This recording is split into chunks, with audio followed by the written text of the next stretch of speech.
Buenos días, ¿cómo están? Bueno, empezamos esta segunda jornada del seminario. Hoy vamos a iniciar la jornada con la mesa número 4, que tiene por ejes temáticos fronteras, ambiente y agroecología. Tanto como ayer se están transmitiendo las mesas por los canales de YouTube del Instituto y del Jefre, por lo tanto también esta mesa va a quedar registrada para que se pueda visualizar en otro momento. Voy a presentar a las personas que van a exponer, que están en la mesa ya para comenzar la jornada de hoy.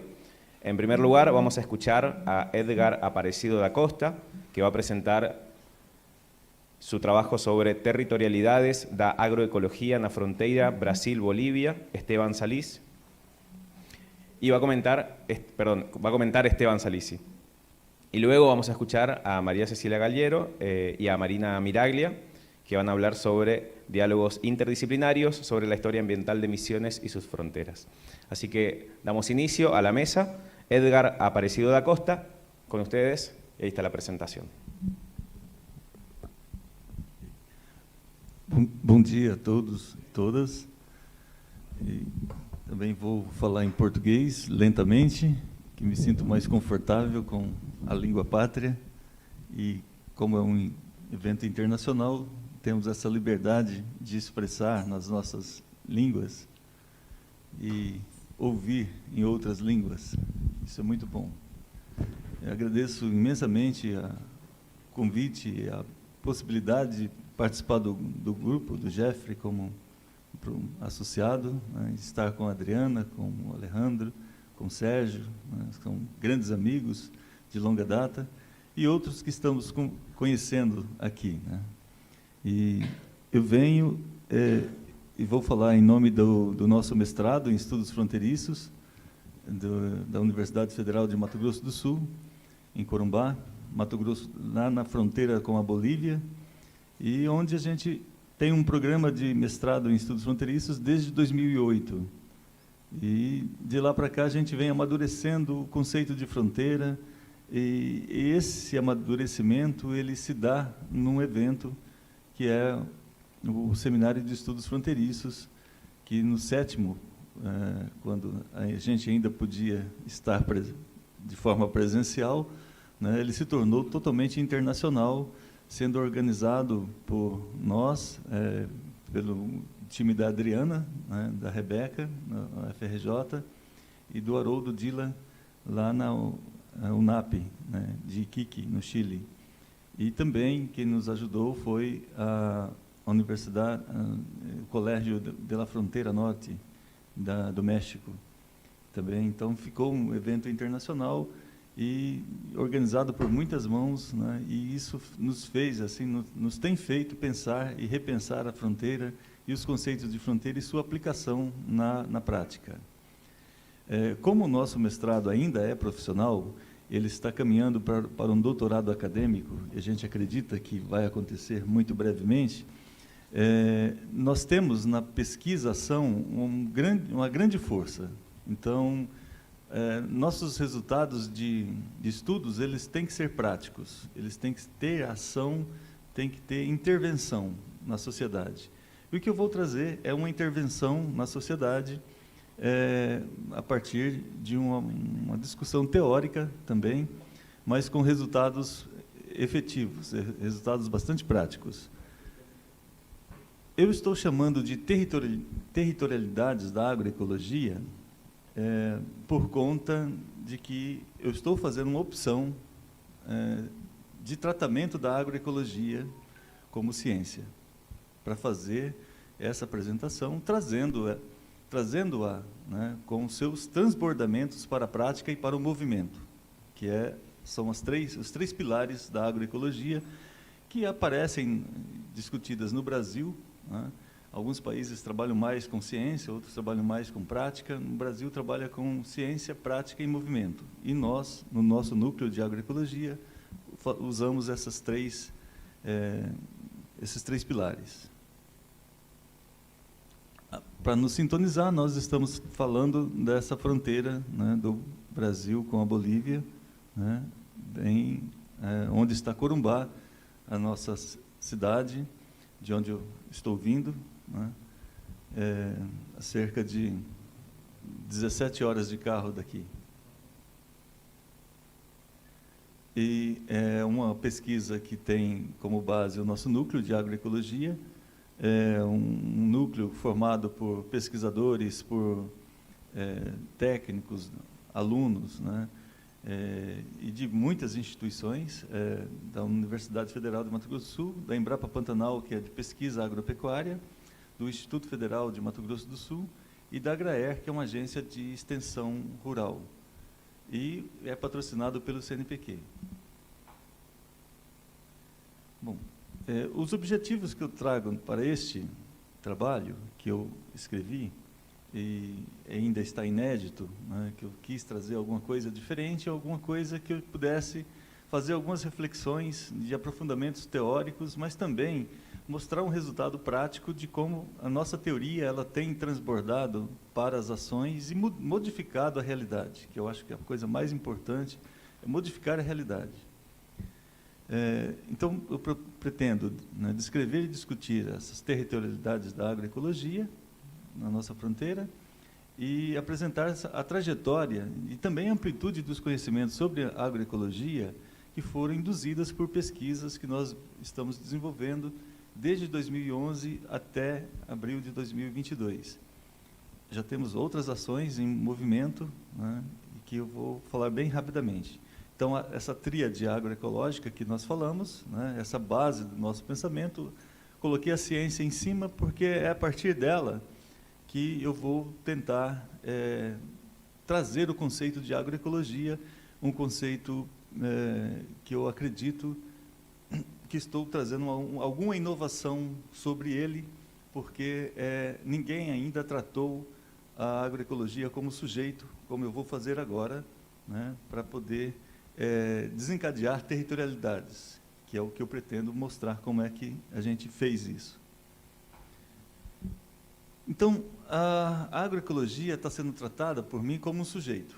Eu penso que essa é a contribuição, é o diferencial da discussão conceitual que estou trazendo.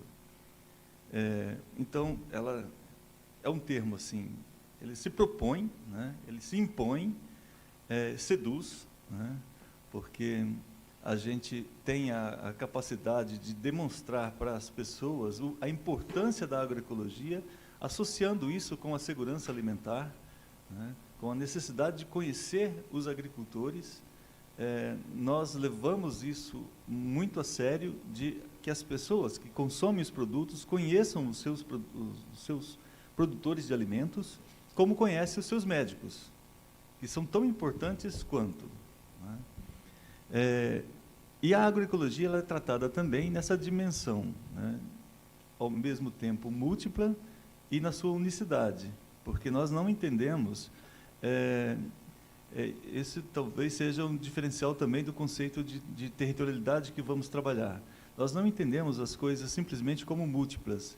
Elas são sempre múltiplas, mas elas são únicas na sua forma de manifestação. Então, a agroecologia ela tem esse viés, no nosso entendimento, de ter múltiplas dimensões, mas ela é única, ela é una, né? Ela une todas essas dimensões num determinado momento para efetivamente acontecer, né? E aí acontecem as formulações teóricas, os movimentos, né? E por isso ela é produto e é produtora de ações, né? Então, ao mesmo tempo que a gente demanda algumas ações, essas ações elas ajudam a ampliar e a modernizar e atualizar até o conceito de agroecologia. Então, é um movimento de ida e volta continuado, né? A ação que nós desenvolvemos, que eu vou tratar rapidamente dela, mas que eu dei mais ênfase no texto, é uma ação na qual nós desenvolvemos uma atividade e essa atividade produziu um novo conceito. E um novo conceito em várias pessoas, que foi compartilhado e foi construído em mãos diversas e pessoas diversas. Isso que é muito interessante. E, portanto, ela, ao mesmo tempo que ela é produtora, ela também é produto dessas ações, que ela mesma emana, né, que sai mesmo próprio da agroecologia. Então, nesse sentido, eu, enquanto pesquisador, e meu grupo de pesquisadores, nós seríamos instrumentos da agroecologia, né, pela qual ela emana suas territorialidades. Mas, ao mesmo tempo que somos instrumentos, nós também somos sujeitos, porque nós produzimos a agroecologia a partir da tua concepção, mas também das nossas concepções, né? Então, é um movimento sempre de ida e volta, é dual, é contraditório, mas é dinâmico, né, e constante, né, consequentemente.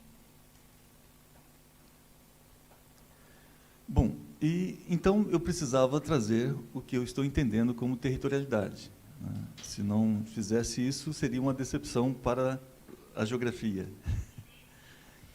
E é um conceito que eu tenho mergulhado profundamente e pensado, e cada vez mais a gente percebe a utilização do conceito de territorialidade de uma maneira muito rasa. E isso me preocupa, porque nem tudo que se fala que é territorialidade, de fato é territorialidade. A gente tem que olhar, mergulhar no conceito para verificar o que de fato está sendo territorialidade, e não é algo parecido. Então, eu venho pensando qual é a forma melhor da gente entender o que tem de territorialidade nas ações que nós emanamos, né? E, portanto, eu encontrei no Robert Sacchi e no Marco Aurélio Sacchi os dois principais autores que vão nos deixar tranquilo em relação ao trabalho com territorialidade. E, a partir daí, eu comecei a fazer reflexões sobre o conceito e estou trazendo aqui alguma contribuição, não só particular, porque é uma leitura de vários autores a partir das reflexões que a gente faz, né? Então, para mim, territorialidade tem a ver com estratégia. Se eu vou utilizar uma estratégia, e aí eu não estou falando de uma estratégia despregada do território. Essa estratégia ela tem que estar inserida ou presente ou incorporando elementos que estão no território. A territorialidade ela só pode ser uma estratégia se reconhecer como funciona o território, o que ele contém e como pode ser apropriado quaisquer que sejam os elementos que estão presentes nele. A partir do momento que a gente entende o funcionamento do território, a gente constrói estratégias, a gente constrói possibilidades de utilizar aquilo que se pretende e obter os resultados mais esperados, né? Portanto, também os territórios, eles são produtos, né, das territorialidades e, ao mesmo tempo, né, são produzidas pelas territorialidades. Isso é sempre a gente observa que não dá para desvincular uma coisa da outra, né? São elementos que estão frequentemente atuando, interagindo, produzindo e sendo produzidas, né, e sendo produzidos. E aí as fronteiras, né, são palco dessas passagens, né, que eu vou estar comentando. Então, portanto, não posso pensar assim. O que eu penso que eu trago de novidade em relação ao entendimento de territorialidade? Eu fiquei imaginando, quando a gente leva o pensamento de agroecologia para as comunidades rurais, a sensação que se tem é que nós estamos levando algo muito bom para eles. E eles percebem isso, eles sentem isso. Mas eu comecei a imaginar que, de certa forma, a gente está fazendo uma imposição conceitual, porque eles não discutem muitas vezes, e isso me incomoda. Por que eles não discutem uma ação que a gente leva? É um grupo de camponeses muito humildes, né? E quando a gente fala assim, olha, achamos interessante sair da agroecologia e ir para a produção orgânica. A gente poderia pegar um caminho de uma organização de controle social. Eles vão. Eu pergunto, o que vocês entendem por produção orgânica? Eles não entendem, mas eles querem. Então, eu começo a imaginar que, na verdade, o ato de levar as informações da agroecologia, mesmo que seja aparentemente despretensiosa, né, desta ideologia, ela é uma forma de controle das ideias. Então, está implícita a territorialidade nessas ações. Né? E isso eu consegui imaginar quando eu perguntei para eles o que era a produção orgânica, se eles sabiam o que era isso. E como é que eles queriam isso? Eles queriam, simplesmente queriam. Será que era porque nós queríamos? Então, meus alunos ainda vão entrevistá-los, longe de mim, para perguntar se eles querem a produção orgânica porque é bom ou porque o Edgar está querendo que eles queiram isso, né? É possível que seja a segunda resposta, pela, talvez, a simplicidade desses camponeses, né? Talvez.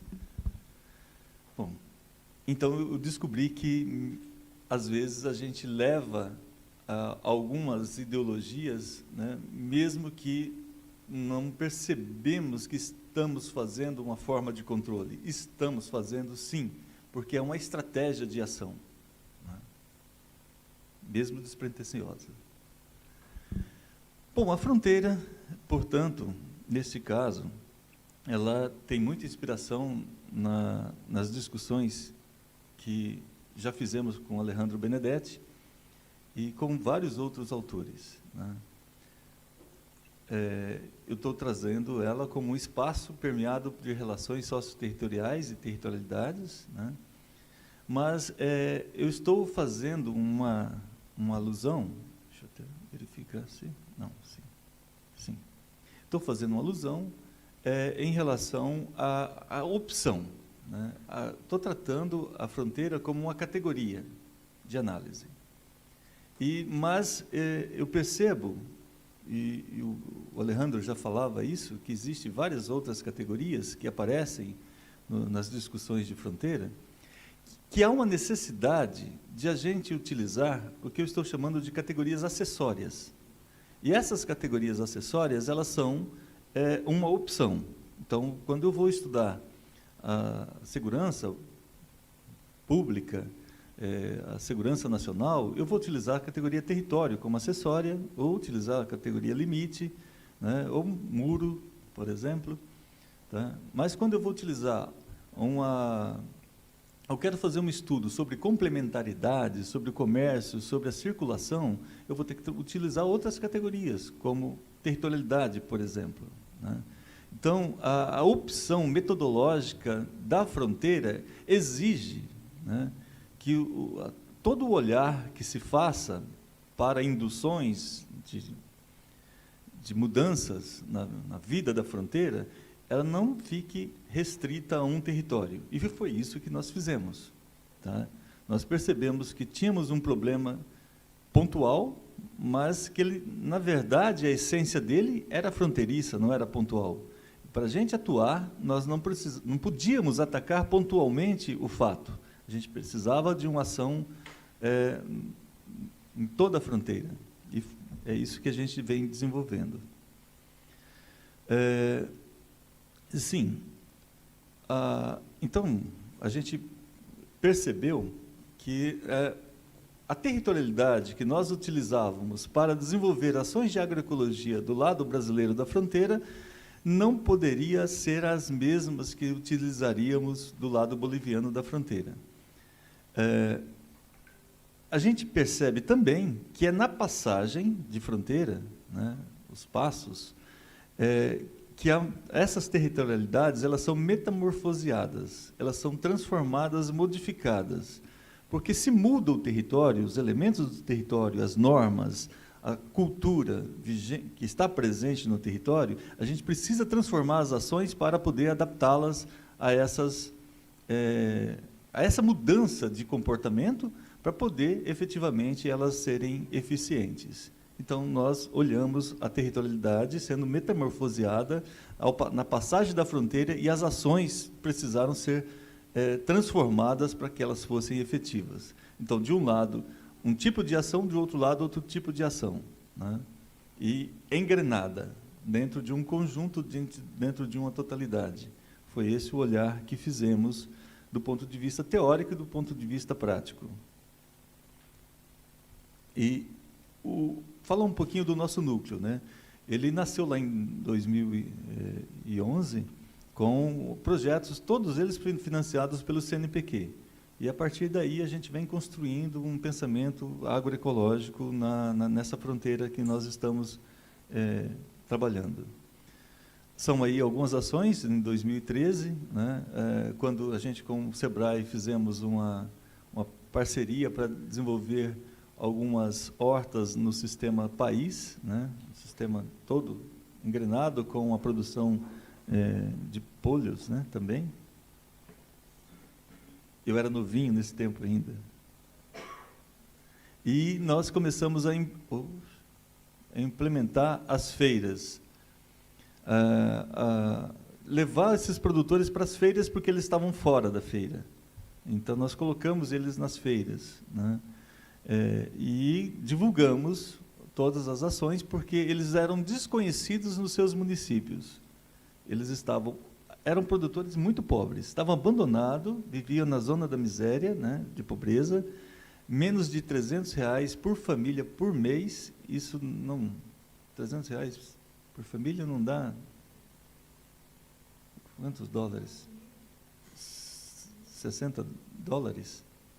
$60 em termos disso, por mês, por família. Então, uma situação miserável, e famílias com 7 crianças, né?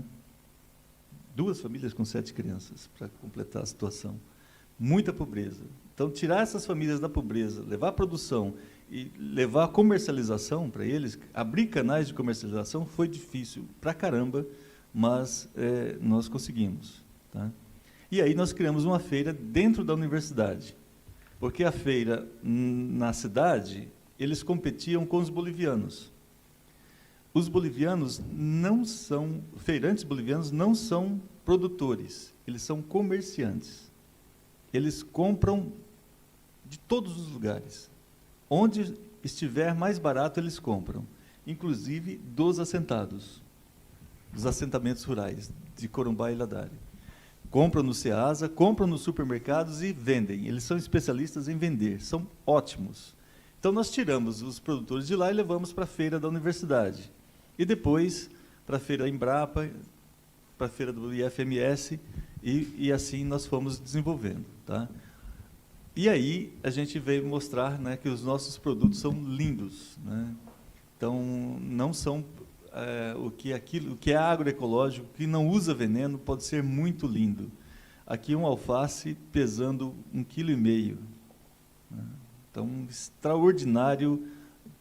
extraordinária lechuga, né? Extraordinária. E nós fizemos também, porque a gente precisava entrar na merenda escolar, então, como ação, nós desenvolvemos um calendário da produção, da agricultura dos assentamentos rurais da nossa região, para mostrar para as merendeiras e para quem comprava a merenda escolar os produtos que a gente tinha ao longo do ano. Porque eles colocavam produtos que não existiam, né? Então não dava para comprar dos agricultores. E com isso a gente fez uma ação também de entendimento da agroecologia e entendimento de toda a região, né, como forma de ajudar os agricultores a vender mais. Bom, e o que eu trouxe de experiência foi a disciplina que nós desenvolvemos lá, junto com um curso de extensão. A minha ideia, e isso saiu da minha cabeça maluca de vez em quando, era colocar agricultor, aluno de ensino da educação básica e alunos de graduação, tudo junto, para entender o que era agroecologia. E aí eu descobri que a universidade não aceita isso. E eu, na disciplina, não tem jeito de fazer a certificação numa disciplina. E nós criamos um curso de extensão paralelo. Então, no curso de extensão, eu colocava o agricultor, eu colocava alunos de fora e os alunos do ensino médio, né, em agronegócio, por exemplo, para trabalhar com a gente. E aí, né, nós começamos desenvolvendo o que eles entendiam por agroecologia no começo. Veio um monte de respostas, né, e muitas diferentes daquilo que poderia ser. E aí a gente foi transformar isso, tá, com pesquisa-ação. Nós entramos num lote de reforma agrária e transformamos o lote. Era uma produção convencional e nós mudamos para a agroecológica. E eles aprenderam isso. Então, aprenderam a mexer com horta, aprenderam a usar caudas agroecológicas e entender como funcionava o ambiente, o sistema, e potencializar as ações para não usar veneno. Tá? Então, ao longo de um semestre, fizeram isso, e depois nós trabalhamos uma prática de construir uma árvore agroecológica com palavras-chave, e, a partir das palavras-chave, eles escreveram um conceito de agroecologia. Então, teoria, pesquisa, ação, o conhecimento tradicional, a ancestralidade foi trazida aqui, a mistura de pensamento com o agricultor e com a ciência, sem impor o conhecimento da ciência, mas misturando para produzir, né? E nós construímos dois conceitos novos. Inclusive, aqui estavam agricultor e técnico agrícola boliviano. Então, não era um curso de brasileiro, era um curso, tá, fronteiriço, né, que foi a ideia. E, durante a pandemia, a gente criou a ideia dos sacolões agroecológicos, onde as famílias não podiam mais vender nas feiras, né? Nós construímos um canal virtual e aí eles começaram a ganhar dinheiro com isso. A gente percebe que eu fiz um comparativo em dólar. Nós conseguimos ajudá-los a vender mais de 2.000, aí uma média de $1.500 por mês, né, para 7 famílias, né, na época da pandemia. Então, sobreviveram e sobreviveu a nossa experiência também. Então, aí né, o diagrama de vendas, né, e, por último, então, as considerações finais. O que nós entendemos com isso, né? Que esse pensamento agroecológico fronteiriço, né, no ambiente que nós estamos vivendo, que é o ambiente de Pantanal, né, o entorno do Pantanal, diretamente ligado ao Pantanal, ele aponta assim, vários caminhos, né, várias teias possíveis, né, na ideia da gente produzir territórios sustentáveis mesmo. E olhando assim para as múltiplas dimensões que nós temos, mas também apontando para cenários que nós não conhecemos onde vai parar. E mais do que isso, acho que a gente percebeu que fazer a agroecologia é nunca pensar que alguma coisa acabou, né? Ela sempre está sendo construída, está sempre modificando, ela está acompanhando a dinâmica da vida, o ciclo da vida, da própria ciência, e também da tecnologia e da natureza. E, no fim, fica aquela grande certeza, né, que a grande certeza da agroecologia é a incerteza que a gente vive, né, e cada incerteza, cada caminho da incerteza produz uma nova certeza para aquele momento, né, que nós estamos vivendo, e a gente pode fazer isso a partir dos arranjos e das combinações, como tratava André Chollet lá na década de 1950 ainda, né. Penso que as combinações e os arranjos, eles podem ser ótimos quando você ajusta os elementos que têm presente naquele tempo que está sendo vivido e naquelas objetivações que se tem, né?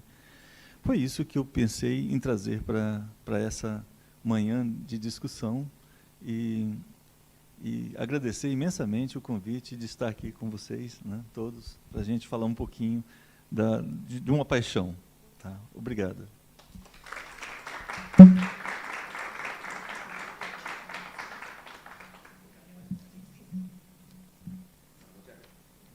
Muchas gracias a Edgar Aparecido da Costa. mientras se produce el cambio de ubicaciones para la siguiente presentación, contarles que hay salutaciones y felicitaciones que están llegando para las exposiciones de diferentes lugares del país y de países cercanos. Hay comentarios en las redes de YouTube desde diferentes lugares de Brasil y de Argentina. Así que, bueno, les hago extensivo simplemente para saber que estamos siendo acompañadas con visualizaciones desde diferentes lugares. Bueno, ahora sí, vamos a pasar a la siguiente presentación y luego llegarán los comentarios y luego de eso las preguntas que hayan registrado, anotado para Edgar y que puedan llegar a registrar para la presentación de ahora. Vamos a escuchar a María Cecilia Gallero y Marina Miraglia, que van a presentar diálogos interdisciplinarios sobre la historia ambiental de Misiones y sus fronteras. Hola, buenos días a todos.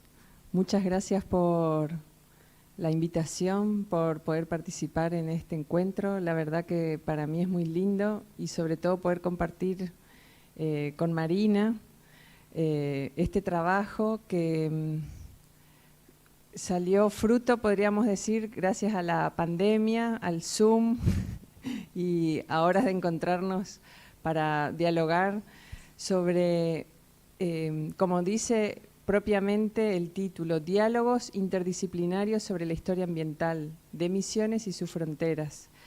En fin, yo como historiadora y Marina como geógrafa nos conocimos en el tercer Congreso de Historia Ambiental que se hizo en Florianópolis a nivel mundial y bueno, nos conocimos y dijimos, ¿por qué no hacemos algo? Y unimos nuestras disciplinas.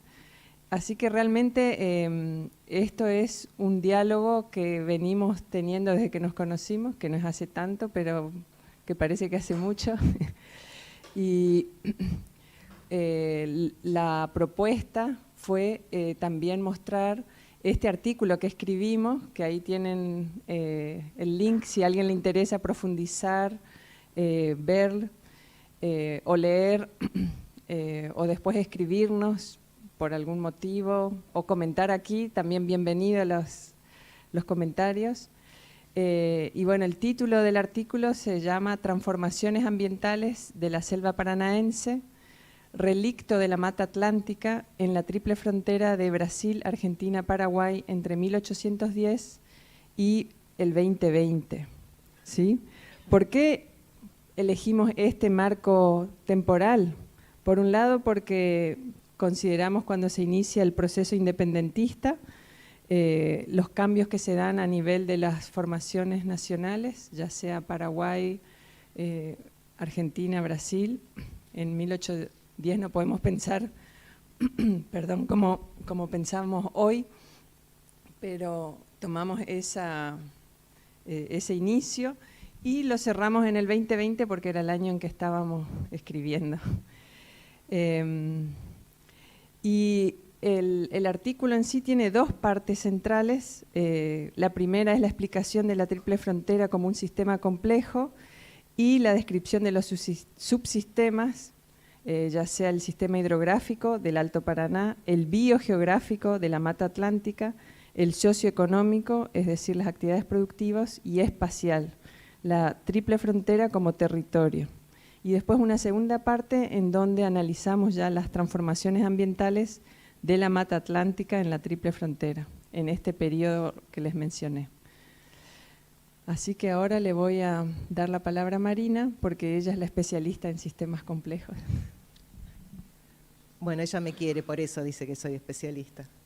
Buen día, gracias por la invitación y por compartir este momento. Nosotros venimos trabajando hace ya algunos años desde la perspectiva de los sistemas complejos para analizar las transformaciones ambientales y territoriales en la región metropolitana de Buenos Aires. Yo trabajo en la Universidad de General Sarmiento, que es una de las universidades que se encuentran en el tercer cordón del conurbano.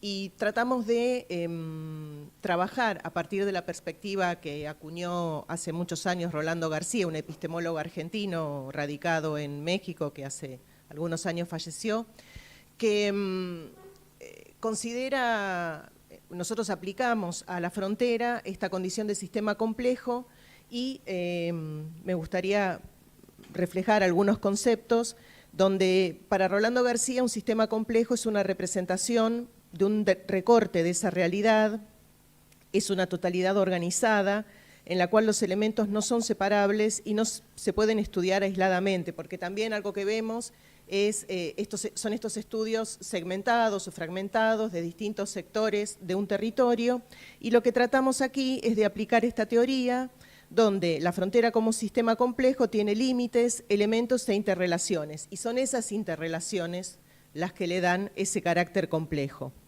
Estos sistemas son abiertos, realizan intercambios con el medio externo, se producen perturbaciones de muy diversas escalas, las cuales pueden ser internas o externas, a través de límites que no son fijos y marcan una frontera muy amplia o muy estrecha según la dinámica de procesos. Así, en los casos en que aquello que quedó afuera interactúa de alguna manera con lo que quedó adentro, su acción se toma en cuenta a través de condiciones de contorno o condiciones en los límites. Y esto nos permitía acercarnos como un estudio preliminar, porque esto es un estudio preliminar que nosotras hicimos, a la triple frontera justamente como este sistema complejo por sus interrelaciones. Entonces hay dos condiciones que le dan el carácter complejo a un sistema y son las funciones de sus elementos y la ausencia de fronteras rígidas, porque interactúan por medio de flujos de materia, energía, recursos económicos, políticas regionales, nacionales, con elementos externos al sistema en estudio. Y así, cuando se analiza un sistema complejo, como en nuestro caso la triple frontera, debemos estudiar las interrelaciones entre los elementos de los subsistemas. Como decía Cecilia, analizamos subsistema hidrográfico, socioeconómico y espacial para poder tener una aproximación general a las condiciones de este sistema complejo. Bien, y cuando uno mira en ese mapa anterior las fronteras, fíjense que uno observa sobre todo los distintos tonos de verde, en donde Misiones se destaca y ya sea lo que es Brasil y Paraguay, está de otro modo, otro tono. En el mapa anterior se veía hasta con más, en ese se ve mucho más, igual marcamos sobre todo Misiones, lo que es la selva. Y entonces, ¿qué término? Ya escuchamos, por ejemplo, la ponencia de Edgar, que él usa un término de frontera, y ¿cuál usábamos nosotros? Y entonces nosotros empezamos a pensar estas cuestiones de lo que es lo transfronterizo, y si pensamos las fronteras políticas, tomamos la definición de Carlos Reborati, en donde se parte de que son predominantemente estáticas, porque surgen de la concreción territorial del Estado, y también hay que diferenciar, así lo hace él, las fronteras de asentamiento que están ligadas a fenómenos móviles, cambiantes, dinámicas, ¿sí? Y por otra parte también plantea que hay que considerar el término frontera utilizado desde el punto de vista de una sociedad específica y una coyuntura dada. Y por lo tanto un asentamiento estable y coherente significa el uso distintivo y no efímero del territorio. Pero desde la historia ambiental, por supuesto que no podemos tomar esta definición porque la naturaleza tiene otras fronteras y entonces en nuestro caso, para la Mata Atlántica, ¿sí?, nosotros optamos por la definición que da Diego Carval y Ana Gourlant en un libro que se llama Metamorfosis forestales, y él ahí plantea que para la historia ambiental las fronteras en sí se toma la naturaleza y en nuestro caso la Mata Atlántica como una historia de larguísima duración, historia en el sentido de construcciones, deconstrucciones y transformaciones de las formas y de seres a lo largo del tiempo.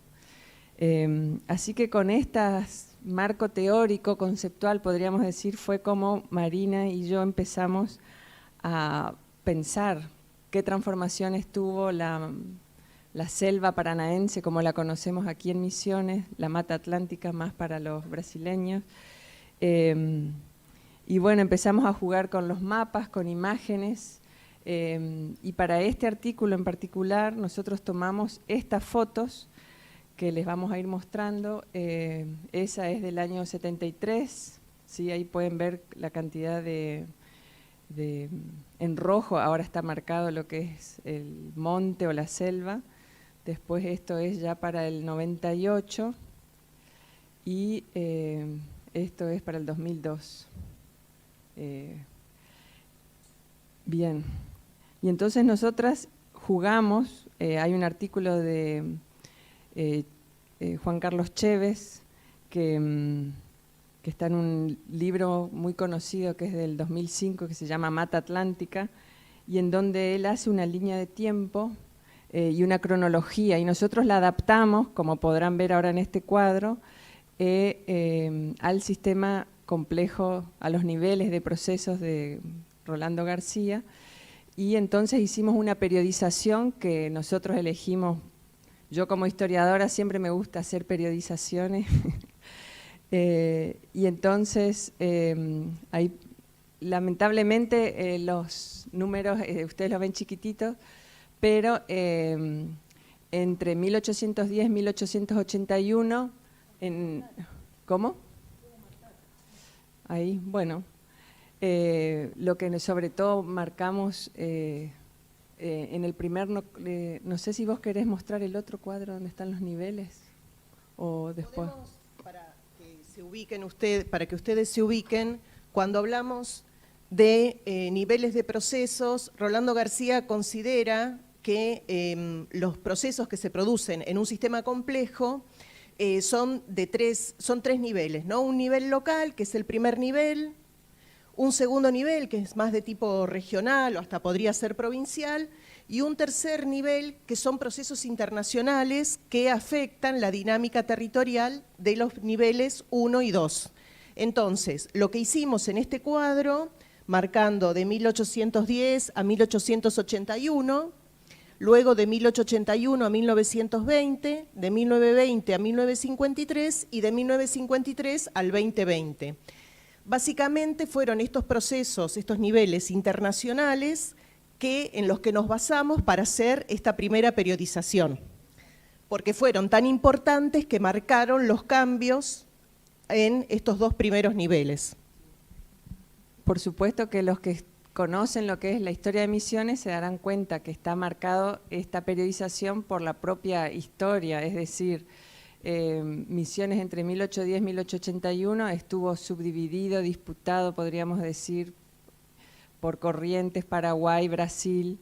Entre 1881 que se federaliza el territorio hasta el 53 en sí es territorio nacional, pero ahí lo que yo decidí fue tomar los frentes de colonización. Entonces, hasta 1920 podríamos decir que se caracteriza por un gran frente colonizador oficial, y a partir del 20 hasta el 53 más o menos pusimos la colonización privada. Por supuesto que fuimos seleccionando hechos, cuestiones que marcaron a cómo los habitantes de Misiones, o ya sean empresas extranjeras también, afectaron a la selva. Como pueden ver en este último periodo, por ejemplo, en el tercer nivel, lo que más afecta es el modelo de sustitución de importaciones, que fue hasta el 76, el modelo de acumulación rentístico-financiera, modelo de acumulación y concentración del capital, que va de 1991 en adelante, y actualmente el modelo extractivista asociado al agribusiness. Y bueno, en el primer nivel tenemos la creación de las plantas de celulosa. Estoy hablando de este periodo, así como lo hicimos para los otros periodos. Cada periodo tiene su... Y por supuesto que es algo en construcción, que es algo para completar, para ir poniendo, pero fue las leyes que a nosotros nos parecían también. Por ejemplo, en el segundo nivel está la provincialización de Misiones, lo que es la represa binacional Itaipú, y después la de Uruguay, que fue en la década del 80 que empieza y se concreta para el 90. Y por supuesto que nos focalizamos en misiones, no tomamos en este cuadro qué pasaba en Paraguay, qué pasaba en Brasil, simplemente lo tomamos como un eje del cual empezar a analizar con el sistema complejo las transformaciones ambientales, ¿sí? Bueno, y ahora le doy a Marina otra vez. Gracias, Ceci. Como vimos en el cuadro anterior, lo que hicimos en esa síntesis, en ese resumen, es presentar los principales procesos, de alguna manera describimos, diagnosticamos. Entonces, lo que intentamos hacer en este segundo cuadro es mostrar cómo fueron estas interrelaciones, ya que estábamos hablando que las interrelaciones son las que le dan ese carácter complejo a cualquier sistema. Hemos visto que a nivel, están estos 3 niveles de procesos que mencionábamos para cada periodo temporal y tenemos diferenciados el Estado, el modelo económico, el subsistema socioeconómico y el físico-natural. Entonces, entre 1810 y 1881 vimos que el primer nivel de procesos, el del subsistema físico-natural, era como el sistema más completo, que tenía pocas transformaciones, tenía un peso muy importante en esta frontera y lo mismo todas las actividades vinculadas con los distintos estados. Entre 1881 y 1920, la preponderancia, digamos, no hubo una preponderancia de ninguno en particular de estos subsistemas, ni del Estado, ni del modelo económico. Con esto estamos diciendo que no es que no haya habido interrelaciones, sino que, como decimos en el cuadro, en el título, estamos viendo las interrelaciones entre elementos y el peso relativo. Por eso es que marcamos, en más oscuro, el peso relativo que el Estado tuvo en ese momento, lo mismo que el subsistema físico-natural, y vemos que entre 1920 y 1953 las principales transformaciones y las interrelaciones le dieron un peso muy alto tanto al Estado como al modelo económico y el subsistema socioeconómico. Y finalmente, el modelo económico y el subsistema económico son los que predominan en cuanto a las interrelaciones en este último periodo temporal, ¿no? Este es una síntesis que nosotros en el artículo lo desarrollamos, por supuesto, por eso los invitamos también a que lo lean. Está publicado en la revista de Historia Ambiental, que se llama ALAC, que es de la Sociedad Latinoamericana y Caribeña de Historia Ambiental. Hay muchos trabajos muy interesantes sobre fronteras, así que también los invitamos a que los lean. Bueno, y entonces yo ahora voy a leer las conclusiones para un poco cerrar todo este recorrido que hicimos de nuestros diálogos interdisciplinarios. Bueno, nosotros acordamos con José Padua cuando afirma que los territorios nunca están vacíos, sino que siempre están colmados y coloreados por una variedad de ecosistemas. Las dinámicas sociales interactúan con estos espacios llenos, generando lugares en los que la diversidad natural y sociocultural se fusionan de manera muy complejas. Así, la triple frontera se muestra como un territorio, un sistema complejo altamente colmado de subsistemas naturales y socioeconómicos, los que a partir de sus interrelaciones a lo largo de la historia han presentado una serie de cambios que parten desde 1810 con un sistema escasamente transformado, con una mata atlántica bien conservada, pero llegando al 2020 con un alto grado de transformación ambiental y territorial, donde solo en Misiones queda un relicto del gran bioma sudamericano bajo el nombre de selva paranaense.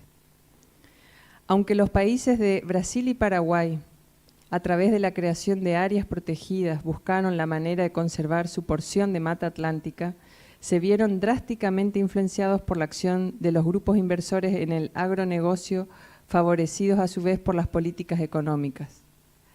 Por otro lado, en Argentina, y particularmente en Misiones, si bien el avance de la frontera agropecuaria se hace sentir a partir de la instalación de modelos productivos intensivos, sobre todo en los últimos años, no ha llegado a la intensidad ni al grado de transformación que se visualiza en los países vecinos, permitiendo que la selva paranaense se mantenga con su corredor verde como el último bastión de la Mata Atlántica en esta batalla secular entre modelos económicos y biodiversidad. Este trabajo es un primer diagnóstico sobre las transformaciones ambientales de la Triple Frontera, un territorio cuya riqueza natural se complementa con diferentes culturas y diferentes idiomas, partiendo de la base y mezcla del castellano, portugués y guaraní, con una diversidad socioeconómica y cultural compleja en la que esperamos a futuro contribuir a sentar las bases de un aporte interdisciplinario e interregional con investigadores de Brasil y Paraguay, ya que esta perspectiva desde los sistemas complejos requiere de un análisis integrador y comparativo de los distintos niveles de procesos. Así que gracias.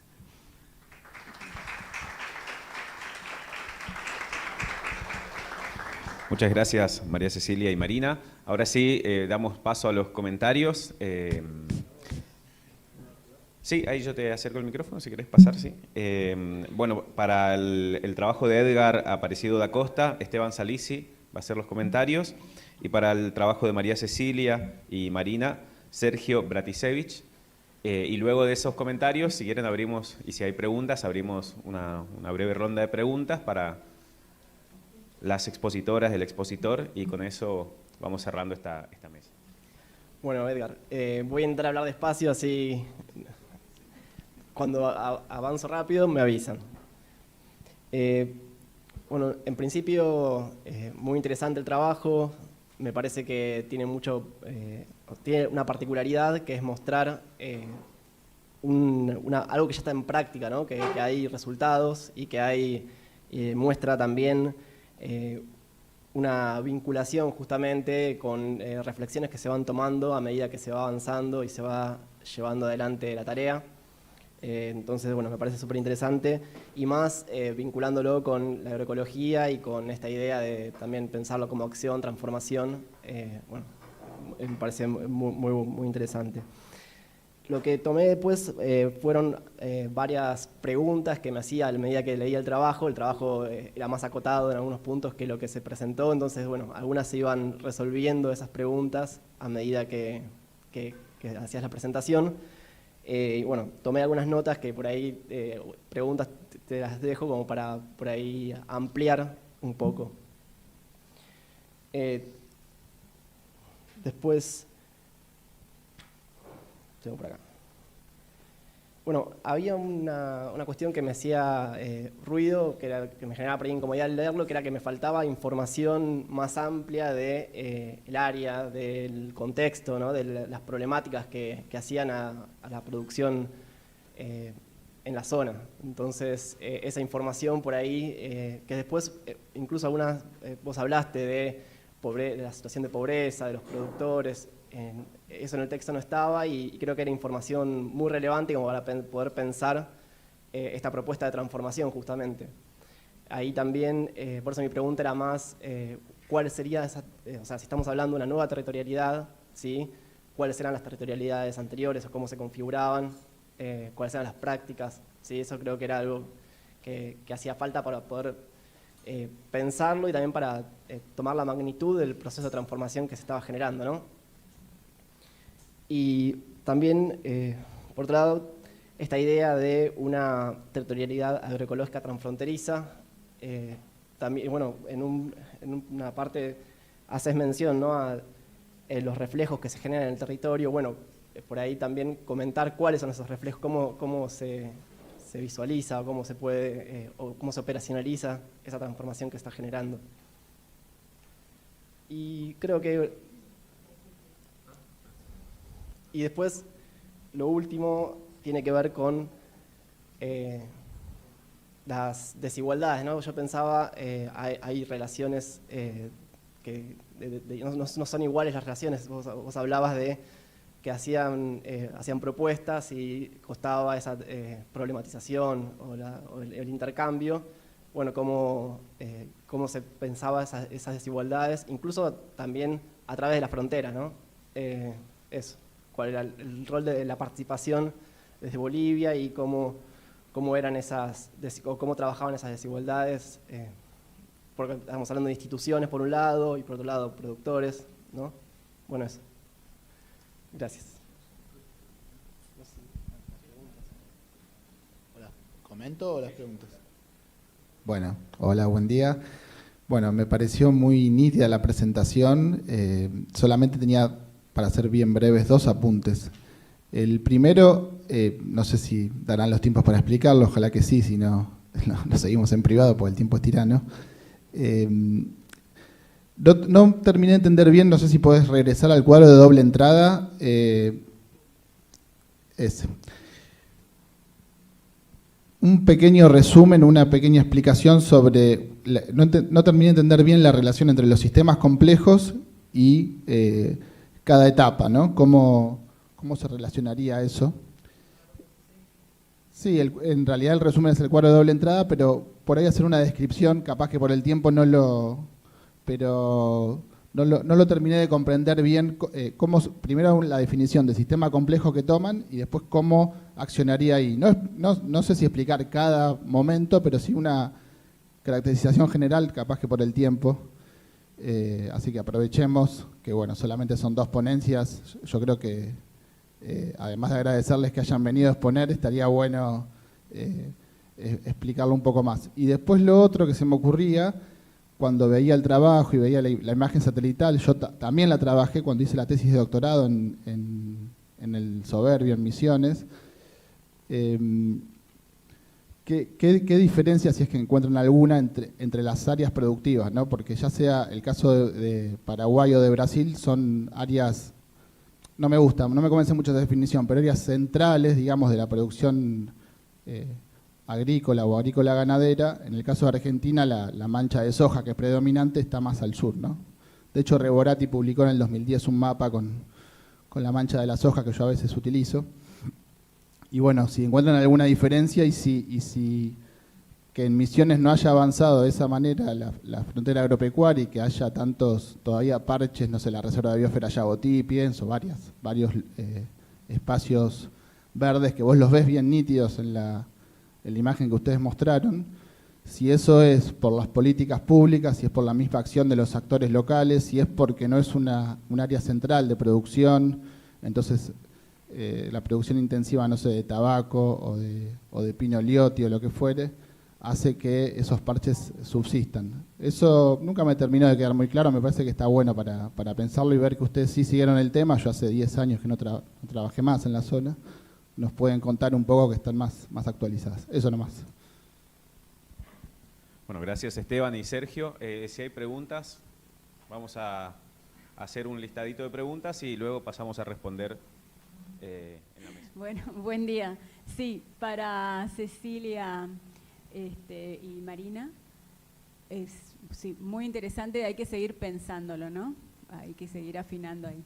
Y nada más decir que ese mapa satelital que vemos, donde Misiones todavía es intensamente verde en comparación, o Bordeaux en este último, en comparación con las zonas de los países limítrofes, sobre todo Paraguay, que es una cosa increíble, ¿no? Porque ese cambio se dio en los últimos 15, 20 años nada más.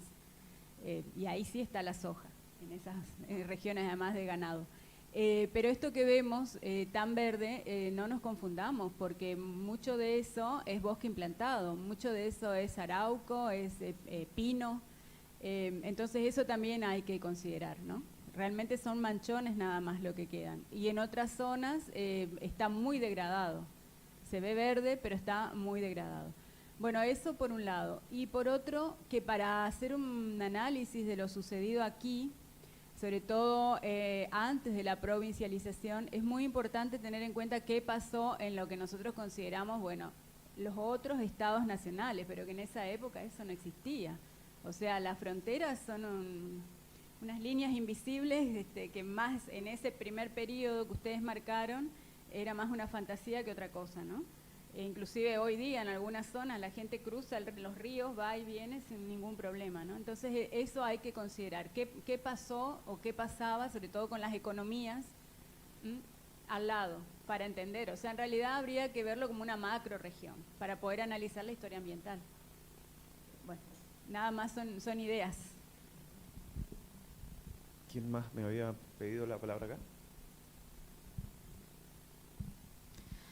Buenísimo. Bueno, muy interesantes las dos exposiciones. Yo tengo apenas dos comentarios para hacer. El primero para Edgar, que sería un poco para quienes estamos por fuera de la geografía, muchas veces esos términos territorio, territorialidad, territorialización, fronteras, fronterización, son difíciles de captar. Y mi pregunta en este caso sería, ¿cuáles son las dimensiones materiales o las expresiones materiales de esto que llamas territorialidad, que produce territorios? Si se pueden identificar o, digamos, cómo se traducen aquí, digamos, cómo bajar del concepto a las expresiones concretas de la existencia. Y para las chicas, yo en este momento estoy a cargo de una materia que se llama, en el grado, que se llama Antropología de las Sociedades Complejas, lo que nos hace discutir, pensar bastante la noción de complejidad. Ya Sergio anticipó la curiosidad por saber cuál es el concepto de sistemas complejos con el que trabajan, pero mi pregunta es realmente si se puede considerar una idea fructífera, dado que presupone la existencia de sistemas simples, y si así lo fuera, la pregunta es, ¿la complejidad es un atributo de la realidad que están observando, de la que están tratando de dar cuenta, o es un concepto, una forma de análisis que, claro, que les permite a ustedes conectar algunos aspectos para explicar o para comprender? Y si esta idea no presupondría la existencia de sistemas simples, y en tal caso, ¿qué serían o cuándo habrían existido? Si no hay ahí un componente tal vez evolucionista implícito.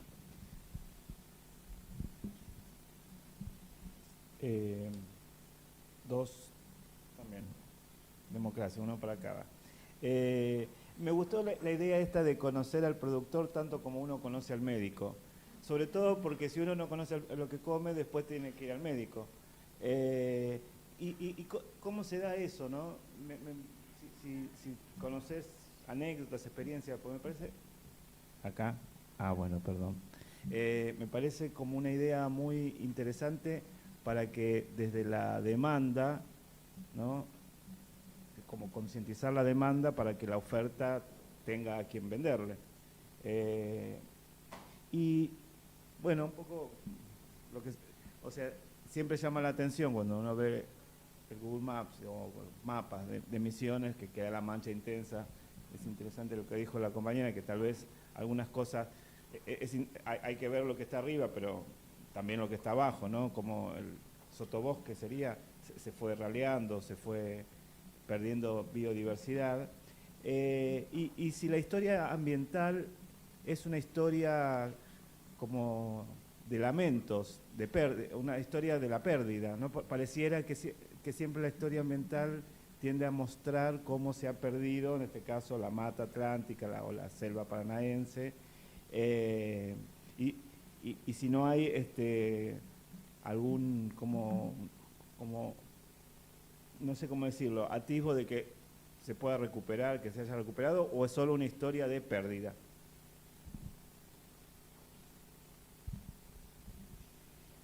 Edgar, te paso un comentario de una compañera que nos está siguiendo por internet, se llama Natividad.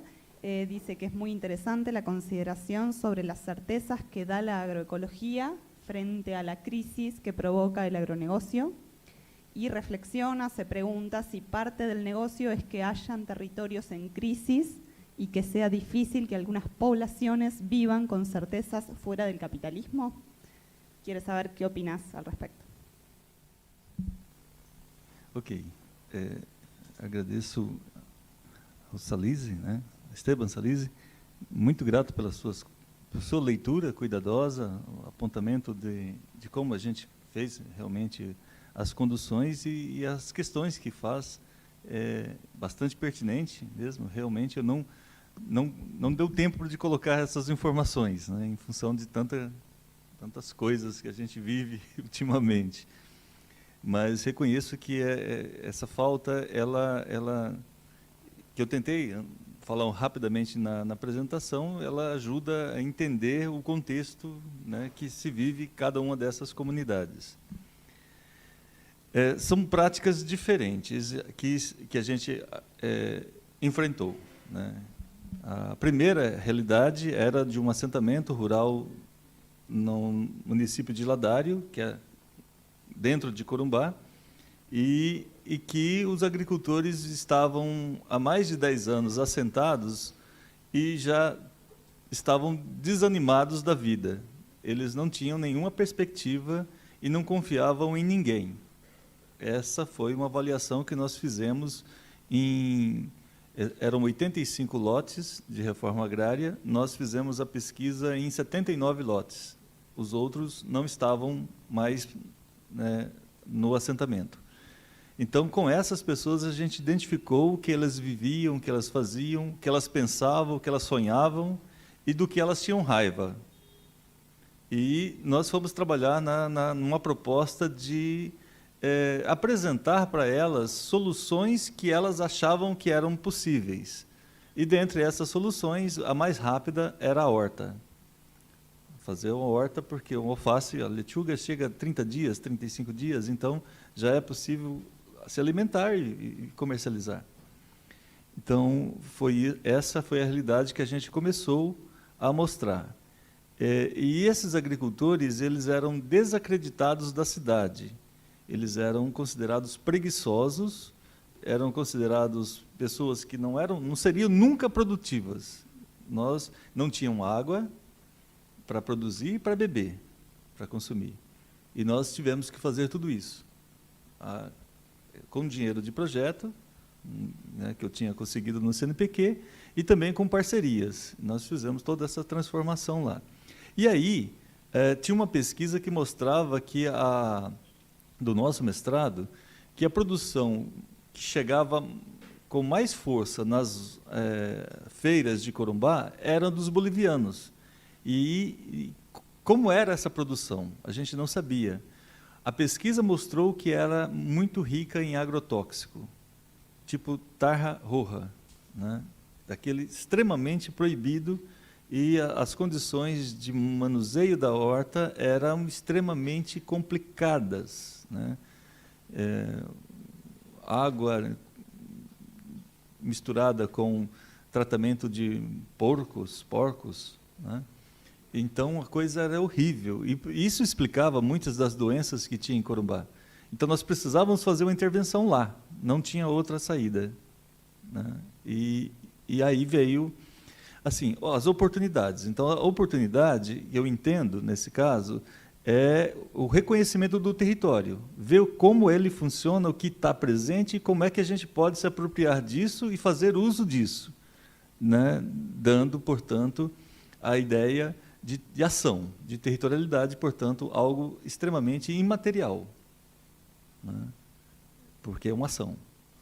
A concretude disso a gente vai ver em vários momentos, mas a territorialidade é fundamentalmente uma ação, né?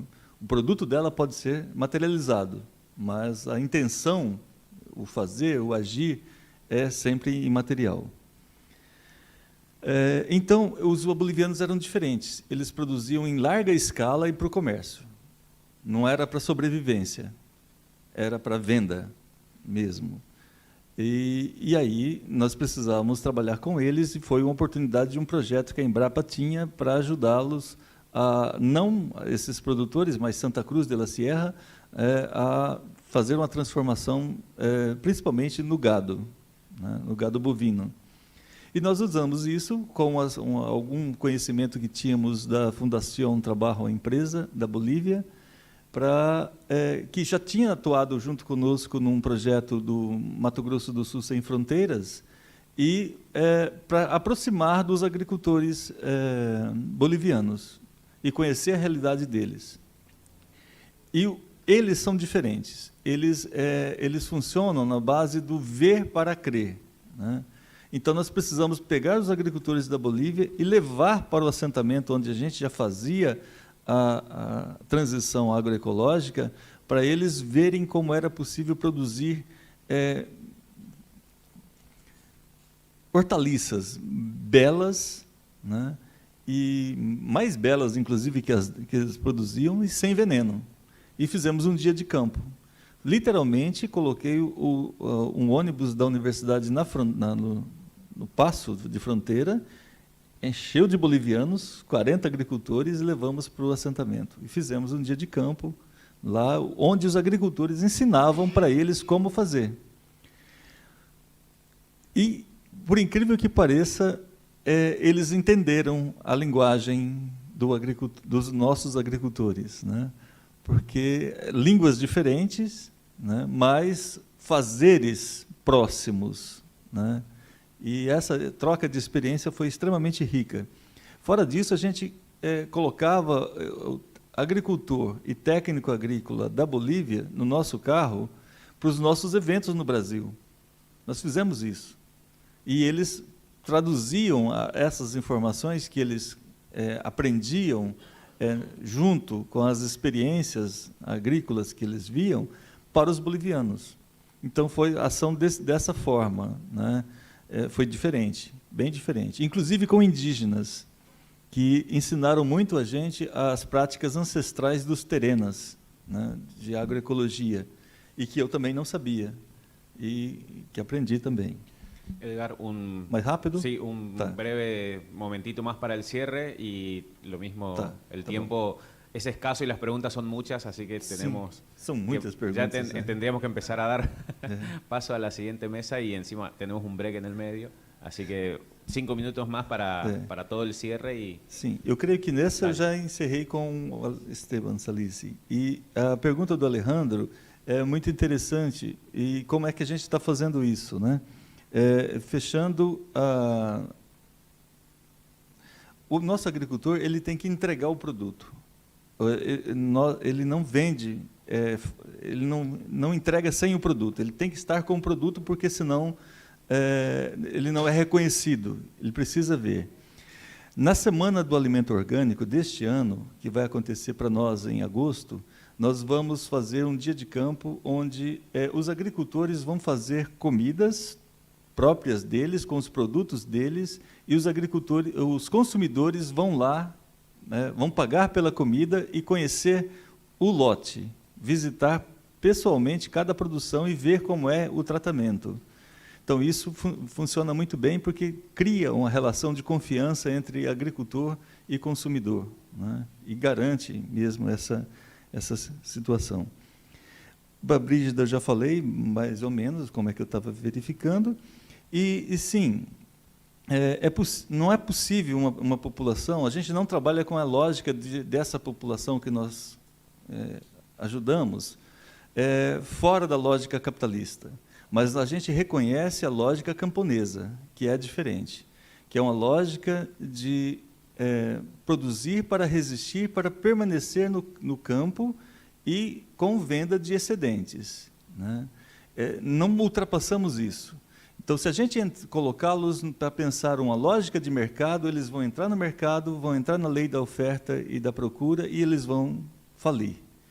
Se eles produzirem numa lógica camponesa e aproveitar das brechas que o capitalismo dá por conta das próprias contradições do sistema, e nós orientamos para essas brechas, ele consegue sobreviver, ele consegue viver num ambiente capitalista, vivendo a lógica camponesa. Então, nós não abandonamos essa essência que é de ser camponês, né? Mesmo estando no ambiente capitalista. Okay? Acredito que era muita coisa para falar. Bien, vamos a ser rápido. Sistema complejo, totalidad organizada, en elementos. Los invitamos a leer el artículo, porque ahí está bien explicado todo.